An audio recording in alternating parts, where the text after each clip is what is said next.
everybody.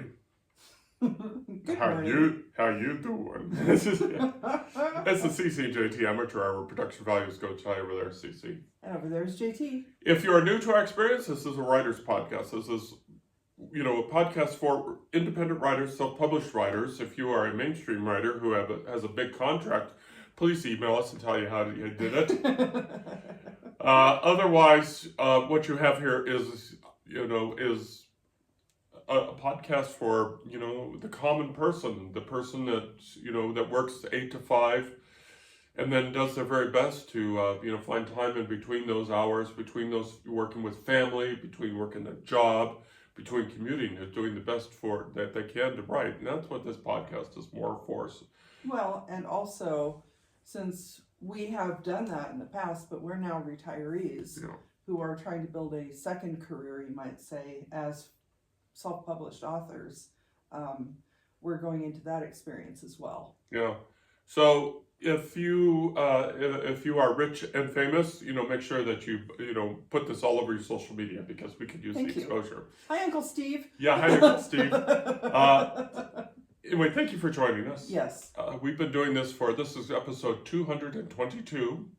Room 222. Room 222. We just dated ourselves, didn't we? Room 222. But yeah, this is episode 222 of the award-winning podcast, where this podcast won. Believe it or not, you can't tell from production values, but we actually won an award, or you won an award. So Women in Podcasting. It was a People's Choice Award too, which was kind of fun. But it's Women in Podcasting, and they have closed nominations for this year's award ceremony. I believe it's going to be held in June. But you can go and vote for podcasts. We did not enter this year.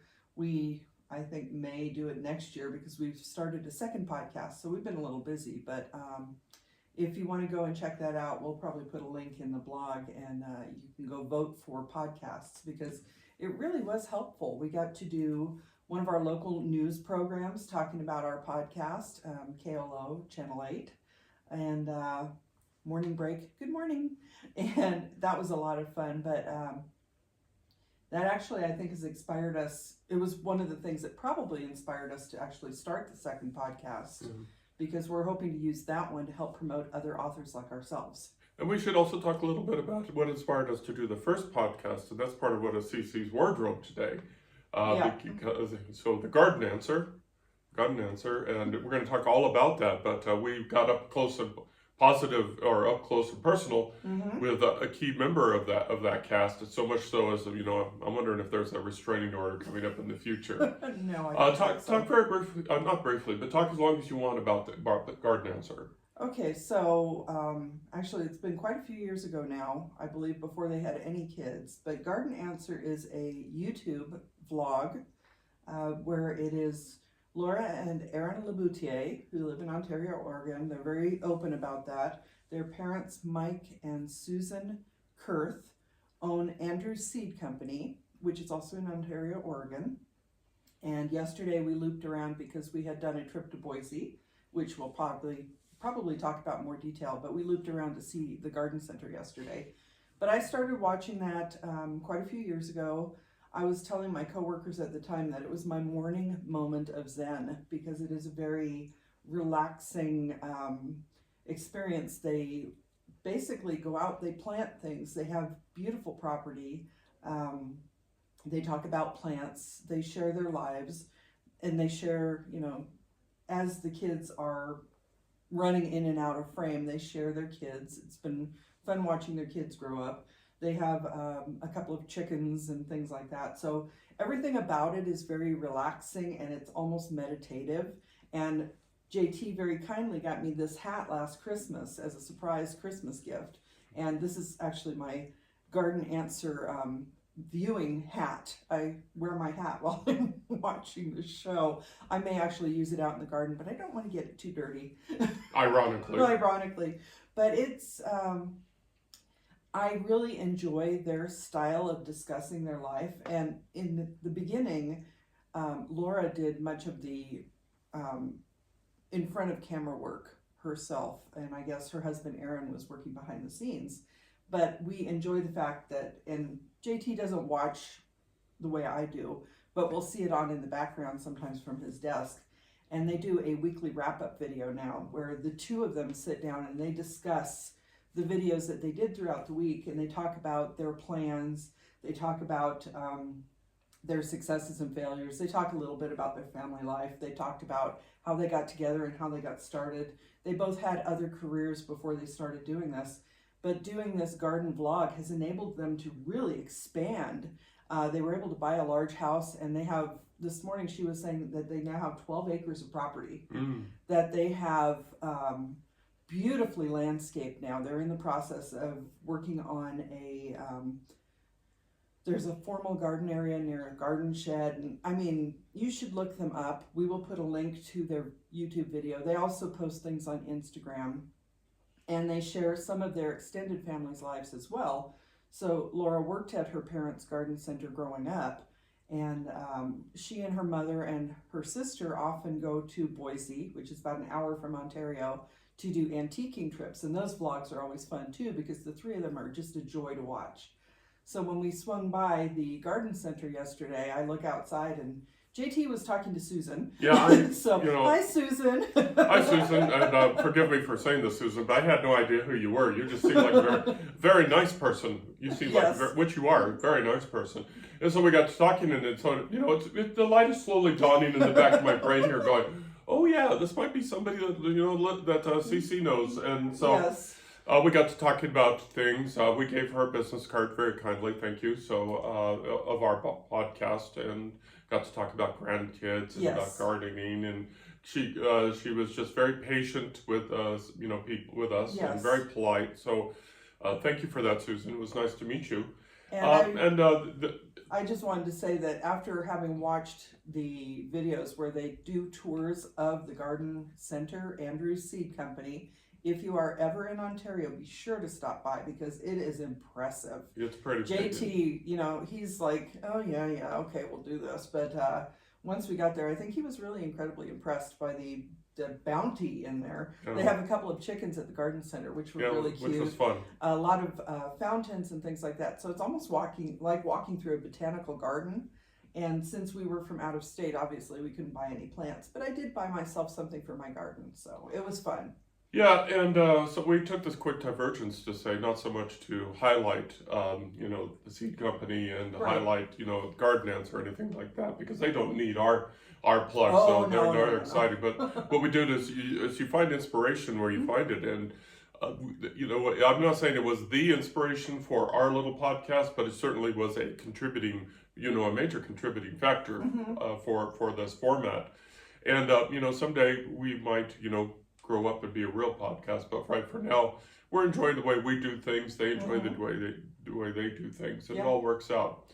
So this is the first podcast for May, because it is May 4th. May the 4th be with you. Happy Star Wars Day. Right. And let's just do a quick wrap up of April. So April, we did 2 book signings. We did. Nevada State Museum. Yes. And one more chapter. And that was fun. We sold double-digit books. Yep. Which is always cool. Yes. Which is always way, way cool. And probably, now we talk about selling books, which is a lot of fun, but I know for myself and maybe for JT, talking to people about what we've been writing really is, it feels wonderful because it is such a solitary profession that when we put the books out there, and sometimes nobody is responding to the books having been out there, when we get a chance to discuss our book babies, it really feels great. Yeah. So I think, you know, the book signings have been great for us sales-wise, but I think it's also great to help, you know, reinvigorate our desire to write. The one thing that we did, what you saw that I had known existed, was this person that goes to book signings and buys one book of everything. And that, you know, it's like, wow, that's just so cool. Yes. And there you know, it happened at both times. It happened at both signings. Somebody bought, you know, books, everybody's books that was there. And, you know, it's like, well, thank you. You know, those people are so neat. And the other thing that happens at these multi-author book signings is that the authors talk amongst themselves, because most of us are, I think actually all of us are either self-published or we publish through a small independent press. And we do book swaps. So we exchange books, and then we get to read each other's books that way, and we talk about our writing processes. Yeah. So it's a little bit like a mini writers conference too. And just before I segue over to the next subject, we have 2 book signings coming up. And, Yep. we have one on June 28th at Barnes & Noble, and we have one, and I've completely forgotten the date. Do you remember? July 5th at Reno Public Market. It will be another multi-author event. The one at Barnes & Noble is just us, so that should be interesting. Yeah. And that's the Barnes & Noble in Reno on South Virginia Street. The Reno Public Market is on, it's at the intersection of, we used to go there all the time too. Plum Lane, maybe? No, not. We'll get back here. Yeah, we'll put more details on there. But Reno Public Market is they've revitalized an old strip mall basically into a public market area, and they're trying to do a lot more events. And the one on July 5th will be related to a big event that happens throughout Reno throughout the month of July called Art Town. Mm-hmm. So in July, Reno is Art Town. And if you are interested in art and artists, definitely visit Reno at that time because there's a lot of fun stuff going on. Something else that happened in April is we warmed up this book here. Mm-hmm. This book is is on pre-sale right now. This usually what I do is I chop down the number, I chop down the sale of this to both those pre-sales. And I'll tell you right now, I got 0 pre-sales on it, and that's fine. But what I did do is this is book 2. Book 1 is the one that's for 99 cents out in the world. So if you have not read book 1 of Serving Salvation, which is the story of an interstellar spaceship coming to the end of its 3,000-year journey, and all of the insanity that goes along with that, along with the added challenge of a mass murderer, killing people left and right, this is the book for you, or these are the books for you. So this is going to be available. It's available for pre-sale right now on the major platforms. And its predecessor, book 1, is 99 cents. And you also just got a very nice review for book 1. Yeah, really nice book. So it talked about the, I guess the person gave it 5 stars. Wasn't quite sure what to expect from it, but really enjoyed it and is looking forward to book 2 from what they said. So that will be releasing on May 14th. So that'll be fun. What else did we do in April? It seems like so we're doing a lot of editing. We're doing so much editing because your VC romance, you're still on target for your birthday, June 26th. So far, I am actually in the middle of revising. I got the beta read back from Red Adept. Thank you very much. And a lot of great suggestions that I am incorporating. And part of we're going to be talking probably a little bit soon about the trip that we just took, but part of what I was doing is that I have a 2-week period to edit this and get it back to Red Adept for the next round. So I was doing editing on the road, and it's been an interesting experience. So I'm going to be buckling down. We have some commitments today that we need to get out of the way. And then the rest of my week is going to be deep dive editing into this book to get it ready to go back out on Friday. And what I'm working on is the third edits, the third book 3 edits for this guy, and try to get it out the door this week too. And you also sent Maggie book 3 to the beta readers. Right. So yeah, Sheriff in Nevada book 3, and so it's like full excitement there. We can talk about I guess this is a good time to talk about Boise because we did start that in April. We did a road trip, about 8-hour road trip. We like road trips, but sometimes it can drag a little bit. And it is, weary, and that's where we are right now. We are powered by coffee because we were on the road all day yesterday. With our side trip to Ontario, Oregon. Started Boise, went up to Ontario, then came down 95 to Interstate 80. And here's a word for most Easterners probably not have heard of, was Winnemucca, which is a beautiful town, lovely town in north central Nevada, and it's we hopped on Interstate 80 after we filled up at Sid's. Are we talking about the restaurant? Yeah. Sid's. Very good. Yeah. They had an omelet. Oh. Yeah. It was called the Sonoma omelet, and it had avocado and cream cheese, I think, and you wouldn't think that sounds good, but it was actually amazing. So thank you, Sid's. We really enjoyed that, and it was a nice little break because we'd been driving for quite a while at that point. And we had a long ways to go too. Yeah. But we had, we had fun in Boise with Mm-hmm. the CIMA folks, and Yep. this is a subject that CC can talk about at length. I could. And I know. I won't. no, you But can talk to whatever. I'll just sit over here, look pretty, and drink coffee. so before I retired last year, I was the senior archivist at the Nevada State Archives. I'd been there for 17 and a half years. And throughout most of that experience, I have been a member of CIMA, which is the Conference of Inter-Mountain Archivists. And these are people who work at repositories throughout the Intermountain West, which is Nevada, Utah, Oregon, Idaho, down into Arizona. I believe some members do extend up to places like Washington State. I believe she lived in another one of the CIMA membership states prior to moving up there, but she maintained her membership because it is a small group. We have a lot of similar experiences because small repositories throughout the West are very isolated.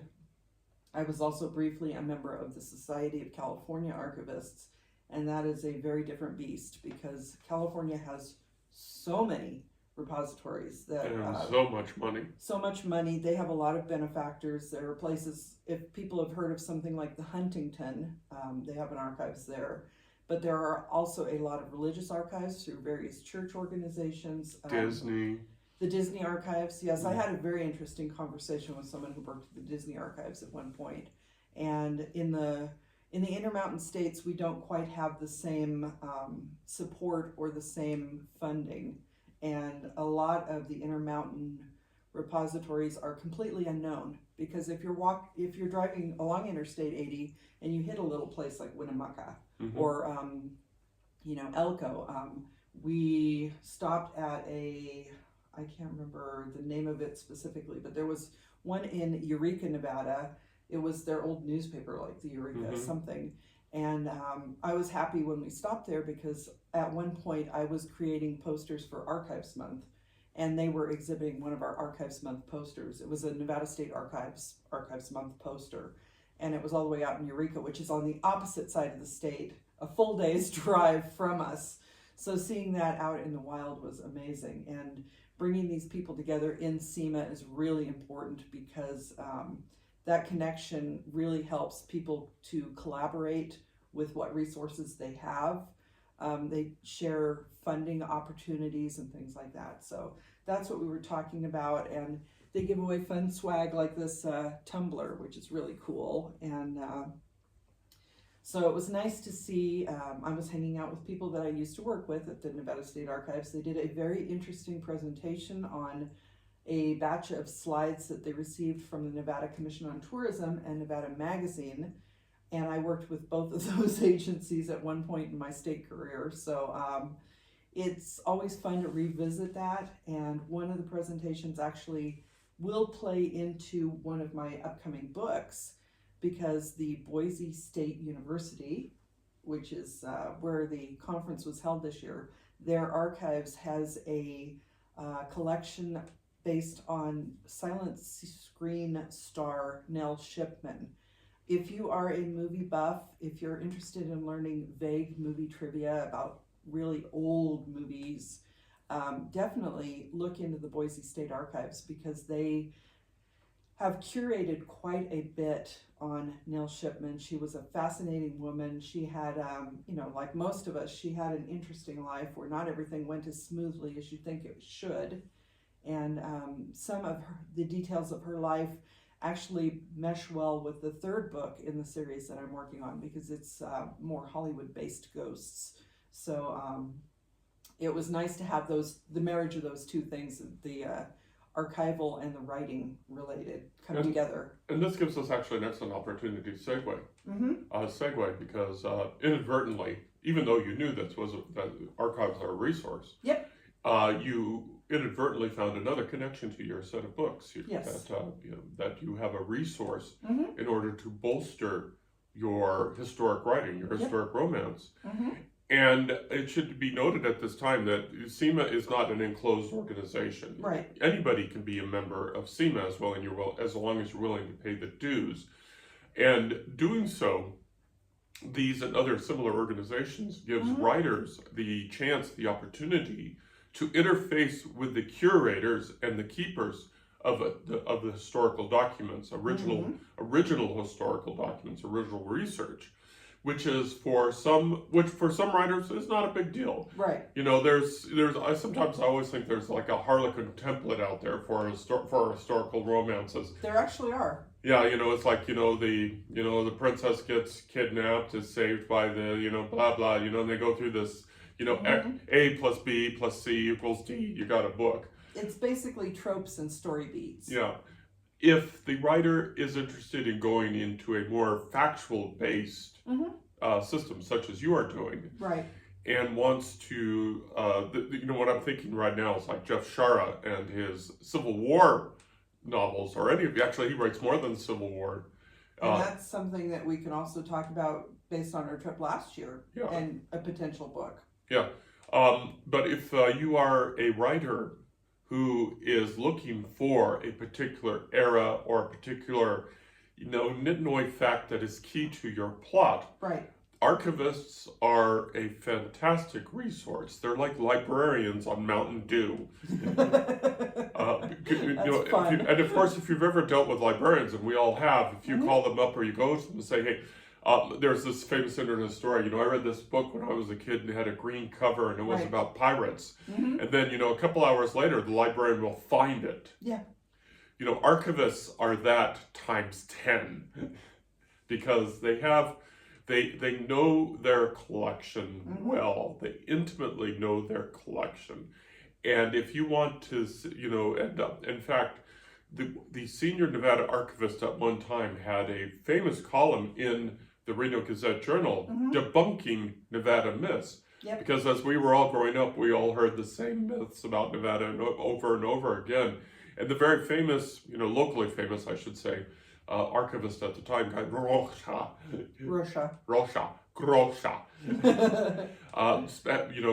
gained some fame by, publishing, debunking Nevada myths, but also reinforcing them too.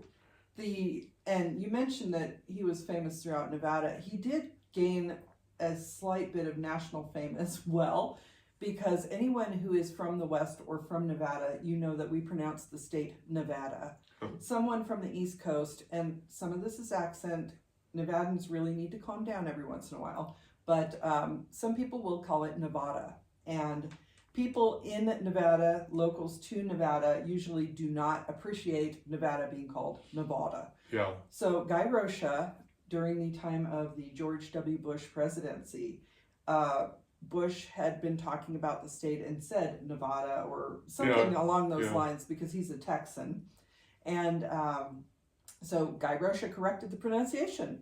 And that led to T-shirts and bumper stickers saying it's Nevada, not Nevada. Yeah. So he gained a somewhat more broad reputation for being someone who debunks, but also, is not afraid to correct the president's pronunciation of our state. Yeah. And just very quickly, if you go out to TikTok and you look up people who are talking about Nevada and they say Nevada, Nevadans will just come out of the woodwork. If you want hits on your thing, man.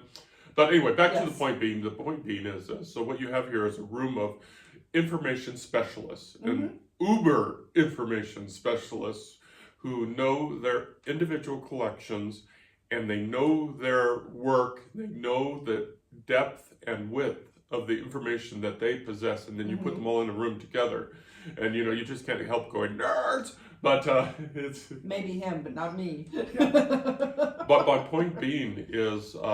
it's a great resource. It's a great resource, and here's maybe the part that will persuade you, is accessing these people is free. A lot of them, not all, because you mentioned they were private archives, but many of these, such as the Nevada State Archives, it is absolutely free, as long as you know what you're talking about. Now, the challenge, of course, that archivists have, they have a specialized box that they work on, or cube, I should say, because it's really multi-dimensional, is that people will be calling the archives and say, hey, do you have, my DD214, from, XYZ? And the answer, of course, is, well, it depends. Sometimes because I went out of Nevada, I left Nevada from the Air Force, from Nevada, but they don't have my DD-214.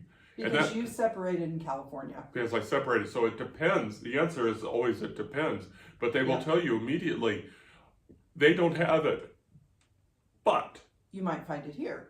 But you might find it there because through CIMA they are able to network. So if you are into historical research, scratching the archives that is closest to your subject matter will get you in the right direction. I promise you. I almost guarantee that it'll get you in the right direction. And it is important to look at an organization like CIMA, where they may have a list of repositories that are members, because every archives is different. So the Nevada State Archives specifically deals with Nevada state government records. There are some vague records that deal with Utah Territory and Nevada Territory prior to Nevada statehood that are at the archives. Some of the Utah Territory, or actually probably all of the Utah Territory records relating to Nevada, can also be found in Utah. So we know that, but not everybody knows that. People who are looking at Nevada state government might not realize that Utah Territory records may be at the Nevada State Archives. And that's why it's important to reach out. And initially, your contact should be, I'm interested in this subject matter. Is this something you might have? If not, where should I look? Because in Nevada, one of the big topics of research is mining, because Nevada is a huge mining state. Nevada State Archives does have records of the Nevada State Mine Inspector, but they don't tell you a lot about mining. So you would go to the University of Nevada, Reno, Mackey School of Mines, but then there's also, there's a new repository, and I can't think of the name of it offhand, but there are specific archives related to certain subject areas. So it's not like a library where you can kind of get broadly everything. It's more of each archives has a specific topic of focus. And California, as I mentioned, a lot of different archives, a lot of different topics, and you have to find the right one. But they will be very helpful once you get there. Yeah, and I always treat the archivists with respect, because they know what they know, and they know what they don't have. And I've heard stories over the years from somebody where people are called the archives and say, well, why the, blank, blank, blank, don't you have this? And it's, well, we're the Nevada State Archives. We have stuff that related to state operations, state historical operations. But, we're not going to have, Aunt Mabel's will, because that has nothing to do with state operations, the history of state operations. Yeah. But if you feed them chocolate, they will do so much for you. If you're kind and respectful. But and the further east you go, I assume, the more complex the archives get, because archives, have have that added dimension of age, and. Where did we go? We went to the Portland, Maine Historical Society, or because we were going to look up some information based on a book that JT was researching. And we made a mistake. We made a mistake. I should have known better. We did not look into the fact that their exhibit really didn't encompass everything they had, and which makes perfect sense because archives have a lot of information. But then they did not have their research area open, and normally the best thing to do is contact them in advance if you want to do research to find out their policies, because they can be very strict. And the Nevada State Archives, for example, is only open to the public, the reading room, from 10 a.m. to 2 p.m. On certain occasions, if you're coming from out of state, they might bend the rules a little, but you have to talk to them in advance. In advance.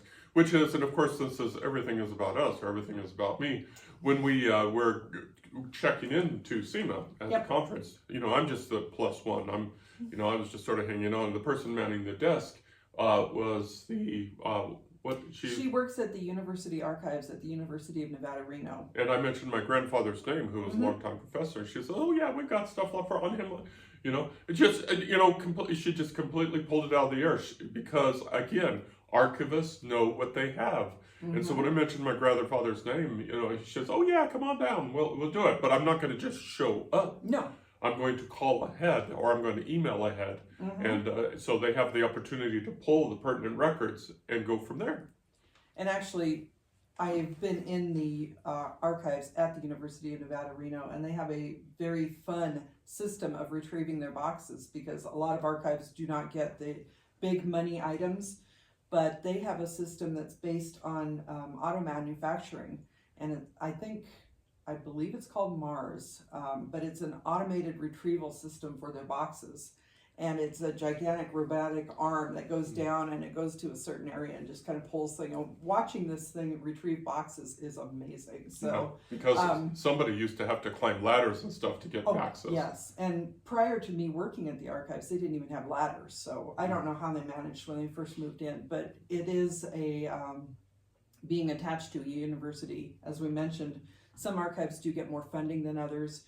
Universities get a lot of money from alumni benefactor type people. So somehow or other they managed to get this really amazing system, which now is outdated and breaking down, and getting the money to replace it could be problematic, but that's a whole different topic. So to sum it up, if you are doing historical fiction or historical, or non-fiction, historical fiction based on fact, then archives are pretty good resource, and as we said, many of it is free. Really, all that it costs you is your time. Coordination is critical to make sure that you find the materials that you need at the place where you think they are, and if they're not there, then finding the place where they are, and then contacting them ahead of time to make sure that they pull the right materials for you, so you're not wasting anybody's time. But you treat them with respect. Take them chocolate. They will bend over backwards and and do whatever I can. Archivists are librarians hyped on Mountain Dew, and they want to help you. And now we're saying that it is free. Usually the initial contact is free. In some cases, certain archives have to charge fees for reproducing photos if you want to use those. Archives, I believe the University and the Nevada Historical Society both charge fees for reproducing photos.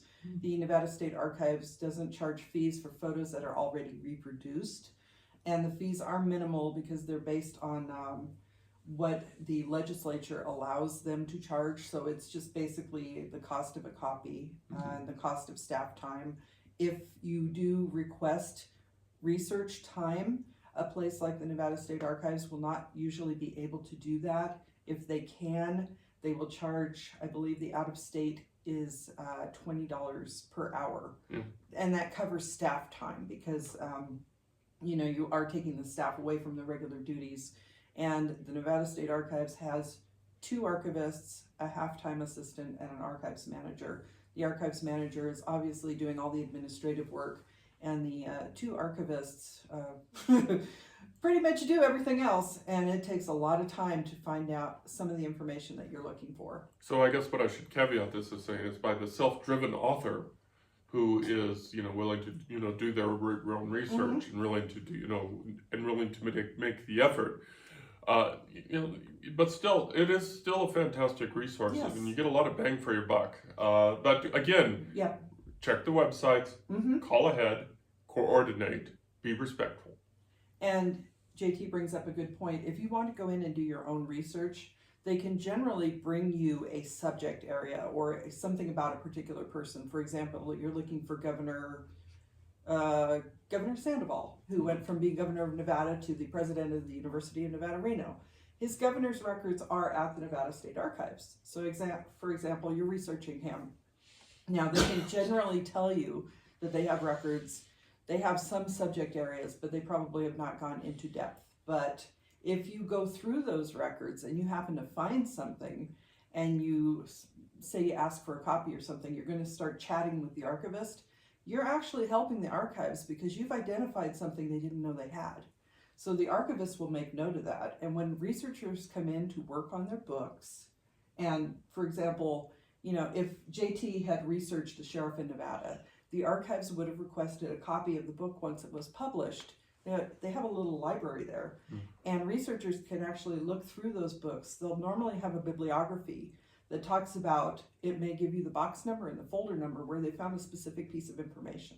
So going in there, doing your research on your own, you're helping the archives, you're helping future researchers, and I just, like JT said, history nerds kind of get a little animated and caffeine and archives, just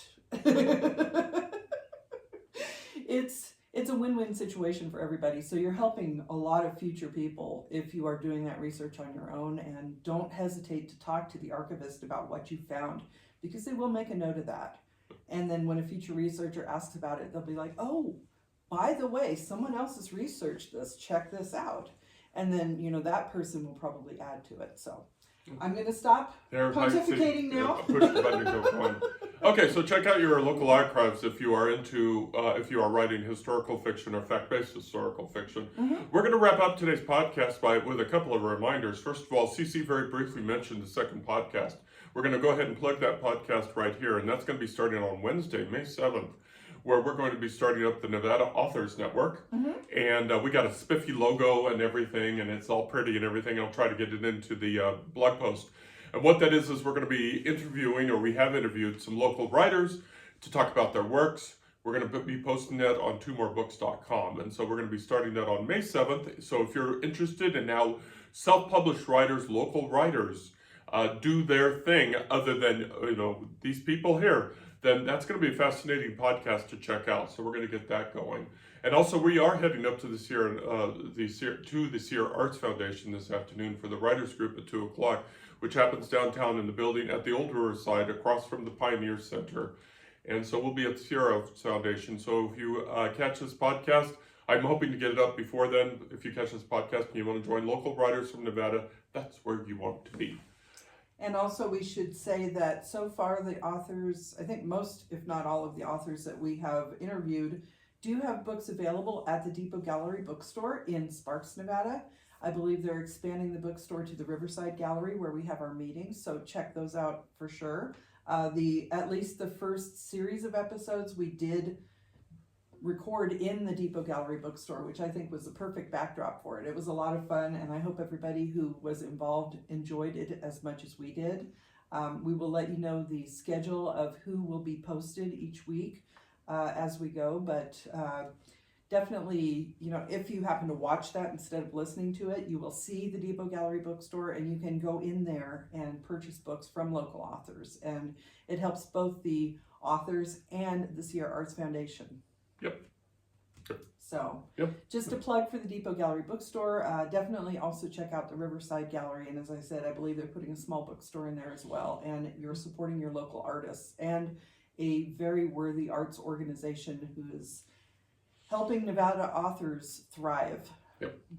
All sounds good. So we talk about all these organizations that help writers. Remember, we've always keep saying that writing is a very solitary profession that is done in the full sunshine of publishing. So it can be a little intimidating. You can help with that intimidation a little bit by working with your fellow writers in organizations like the Sierra Arts Foundation and the Sierra Arts literary community. So if you're in Northern Nevada, come on down to the Riverside, 2:00. We'll see you there. Anything else that we want to chat about very quickly? Oh, what about the old phone? Well, you brought it out. Why did you bring it out? I just thought it was cool. I thought it was just Actually, cool. I will mention, going back to the Nevada State Archives, the reason I got this phone, I bought this phone from, I think it was like an eBay auction, and it came from back east, but we did exhibits in our research room, and we did one that was for the 50th anniversary of the Nevada State Archives, which is now 60 years old. It was created in 1965, but we recreated the desk of the first state archivist. And the phone number that I put in here is actually his phone number from that time. So this was a prop on the desk for that exhibit. And it's I think this is probably like a 1940s era phone. And it's very solid. It is, if anybody's ever played the game Clue, where it's like, it's Colonel Mustard in the dining room with the candelabra, this is CC in the dining room with the phone. Yeah, it's pretty solid. You can slam that phone. It weighs Fun a ton. stuff. Fun stuff. Okay. Well, anyway, thank you for hanging out with us. We appreciate it. And if you have any questions for us, or if you have anything you'd like us to discuss from our experience as self-published writers, we've got an inventory of 15 books now. Wow. And we're going to have, within the year, we're probably going to be past 20. So if you want to talk about our inventory, if you want to talk about the process, if you want to talk about the art If you want to talk about anything like that, you can reach us through our website, www.carsonhume.com.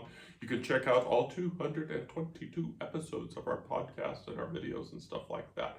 Last call. Anything else? Also, if you're interested in Nevada history, especially Nevada state history, and you have any questions that I might be able to help with, please reach out. You can do it that way.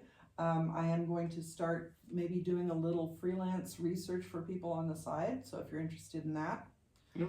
Got 17 years of experience, and I know a little bit about the Nevada State Archives and other places around Nevada where you might be able to find any information that you're looking for, as well as parts of California too, because I've poked into some California history as well. Plus, if you're looking for genealogy help, I like doing that kind of research too. So anyway, over there is Cece. And over there's JT. We hope that you have a wonderful day, a wonderful week, and we'll try to catch you on the flip side next week. Y'all now, take care now. Bye-bye.